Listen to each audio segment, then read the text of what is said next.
Hi, my name is Tatsu, and this is my shop, Tokyo Automotive. Let's go inside. So this is the inside of my shop.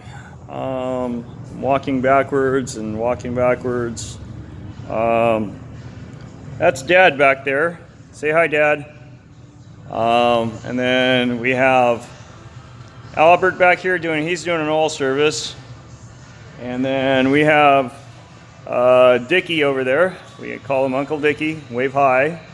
And a little bit later, we're gonna go to this Prius and show you a few things with it. Let me just pause real. All right. So I don't know if the audio was good outside. I'm gonna again introduce myself. I'm in my office now. So I'm Tatsu. My family shop is called Tokyo Automotive, and we're in Placentia, California. My father started the shop in 1978. He came from Japan in 1970. Worked in a multitude of garages in the South Bay, about 20 minutes south of LA. For myself, I used to be an automotive journalist. I used to write for car magazines. Let me show you a couple magazine tears of some of the stuff I used to do. So yeah, we would take photos of really cool cars and I would write about them. So there's another one. It's an RX-7, really cool. And then my unicorn car, R32 Skyline. I love these cars. I used to be a bit of a tuner car kid back in the day, and I used to make my car go really, really fast. And that was a lot of fun back in the day. I also used to live in Japan. I taught English in Japan for about 3 years. But there's more to that story, but we have a lot to cover, so we'll just keep going. First question. What did you do when you were what did you want to do when you were growing up? Okay, so I've always wanted to take on the family business. There was never a question in my mind if I would or I wouldn't. The question was, how was I going to get there? Although I did have fantasies of becoming a pilot briefly in high school. Second question is, if you are in that field, what did you have to do to achieve this career? So my path to shop ownership is a little bit different than most people. Most people go to a trade school or a community college. I happen to go to Cypress College, the Toyota program there. But I already knew from the start that I was going to take on the family business, which might sound easy at first glance, but let me make an analogy real quick. Have you ever been to that restaurant where the teenage or 20-something-year-old son or daughter is the waiter or waitress and acts like he or she owns everything? It's really bossy, sounds kind of a little arrogant, as if they owned everything. Did your parents have a good experience at that rrestaurant? Well, I was the automotive equivalent of that. I acted like I know everything. However, subconsciously, subliminally, or consciously, I just knew that I needed to go and get some outside experiences. So all of you kids out there that have parents that own businesses, there's life experiences that you need, and you are lacking because you have been spoiled. You got to go earn it. Nothing is given to you in this world. It's not like one day mom and dad gives you the keys to the shop and you suddenly are a business owner. There's just things that you have to experience. Next question. What kind of education do you need for your career? Much of what I learned about automotive is through my father. So I don't have a full automotive education. I do however, have 5 ASE certifications, including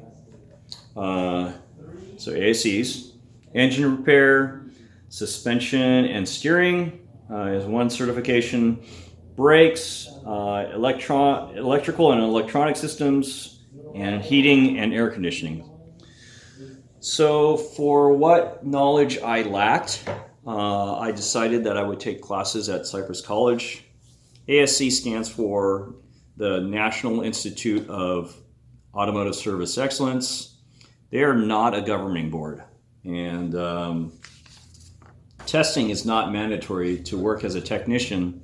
However, the better technicians generally have taken and passed the tests. If you pass 8 of the tests, you're called a master technician. Next question is, do you need to go to college? If you do, what can you major in? I did go to college, though it wasn't the most necessary thing to do to own the business. I figured I was going to own a business. I should know something about running a business. So I graduated Cal Poly with a bachelor's of business administration. How has the education in middle school, high school helped your career? The education in middle and high school is absolutely critical foundation for working in automotive. How have you used math and reading in your career? I think this question is twofold. As a technician, you use math pretty much every day. Just yesterday, we had a Prius with an alignment issue. Basically means that the tires weren't perfectly straight. You get the point. We had to calculate how much inward toe. So the tire on the right rear was sticking out like this. We had to calculate how much inward toe that we needed to correct the problem. Otherwise, the tire would drag going down the street. It's not perfectly straight. As for reading, the technicians are constantly having to look up how to fix stuff. They're also looking for something called technical service bulletins or warranty items. If there's an easy fix, if there's a common problem, or if the dealer has a campaign to do it for free, we should explore those items first. As for my specific role as a shop owner, manager, math and reading are absolutely critical as well, whether it's making a marketing piece that or looking at the financials of the shop. What type of critical thinking does your job require? As a technician, you need to be able to take the customer what the customer is saying about a symptom and convert it into what's actually happening on the car. Also, you need to be able to take data from a computer and decipher what it's going to do, what's going to fix the car. Is the car running rough, too lean, too rich? Would an oxygen sensor help? Would a catalytic help the problem? The better technician just doesn't simply look up the code from a scan tool and replace the said part.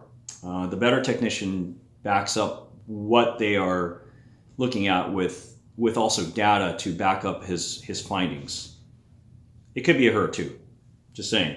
Let me pause it real quick. We'll go out to the garage. All right, so this is Uncle Dickie. And what is that, Dick? Scan tool. Okay, what does a scan tool do? Scan tool picks up all the information from the control modules in the car, which operate all the systems in the car. Okay. And what was wrong with this car when it came in? It had check engine light. Okay. And warning indicators, do not drive. Okay. And what sort of codes came up as you scanned it? Codes came up for engine performance,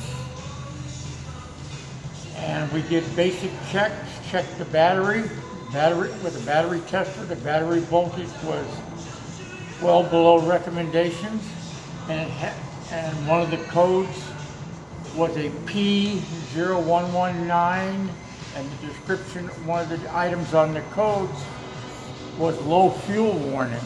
Okay. And the low fuel light was flashing. Okay. So how did we fix the problem? Initially we replaced the battery with a new auxiliary battery. Okay. not the battery that drives the car, just the 12-volt battery that controls all the controls in the car. Okay.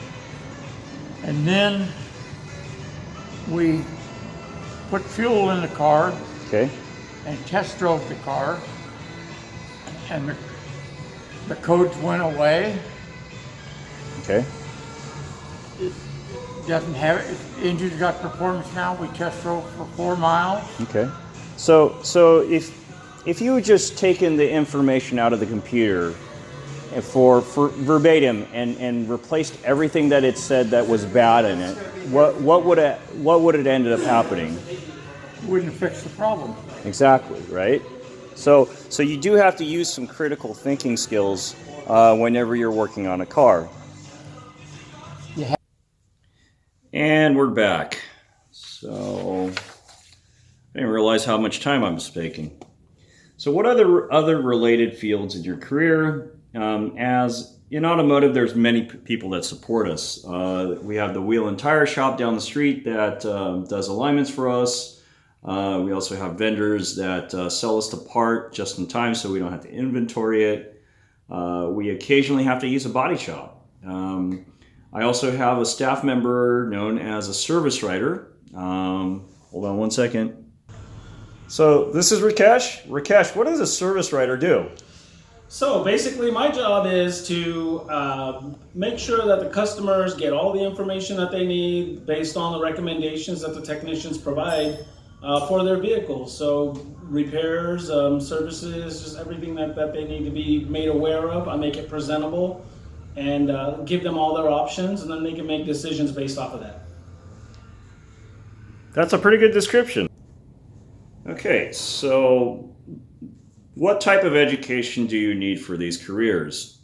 The people at the wheel and tire shop that do the manual labor should ideally have some high school or some college. The person who does the alignment should at least have an understanding of suspension setup, and so therefore some college.